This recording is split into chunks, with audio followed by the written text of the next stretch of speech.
I was a part of the, well, in 1961, of course, there were outbreaks of student protest all over the South.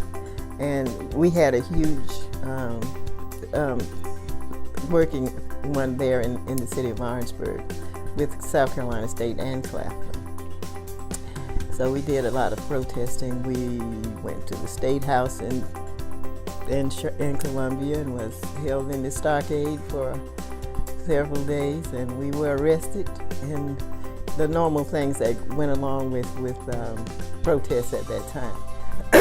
And when I was out for the summer, the Freedom Riders had started like in May, I want to say late April, early May.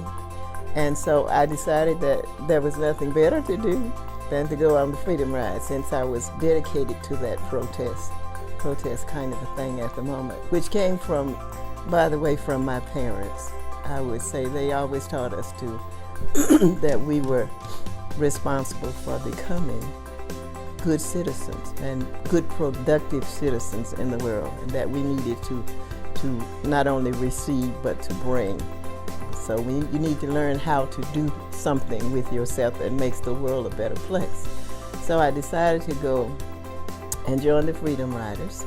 I was sent to Atlanta for training, and then sent to New Orleans for further training, and then I went on the journey from New Orleans to Jackson, Mississippi. And in Jackson, Mississippi, of course, we were arrested as soon as we reached the bus station, train station, however we came in. And we were put in jail, and we were sentenced to 60 days in jail. And I wound up being sent to the Parchman State Penitentiary, which was at the time the worst place to go.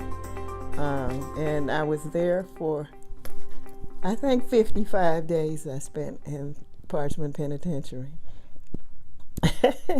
which was quite an experience. There was, we actually started out in the city jail, but if you know anything about the Freedom Riders, they came in waves. They'd send us 15 or 20 at a time, and we were divided 4 ways, because also there were lots and lots of white people who participated in the Freedom Ride, which seems to be a little known fact to most people. But they segregated the whites from the blacks by gender. So after a couple of days, the cell that we were in it just would not hold us. Couldn't happen. So then we, in the middle of the night, one night, like 2 a.m., 3 a.m., they came through and turned the lights on and told us to get up, and marched us out into the hallway and led us to God knows where. But we wound up in a truck.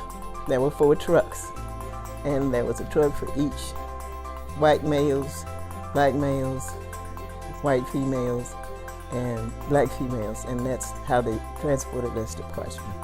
So there were many scary times, because when we left the cell, we had no idea where we would go.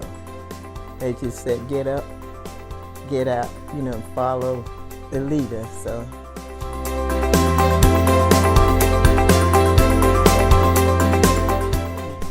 I'm a mother, a grandmother.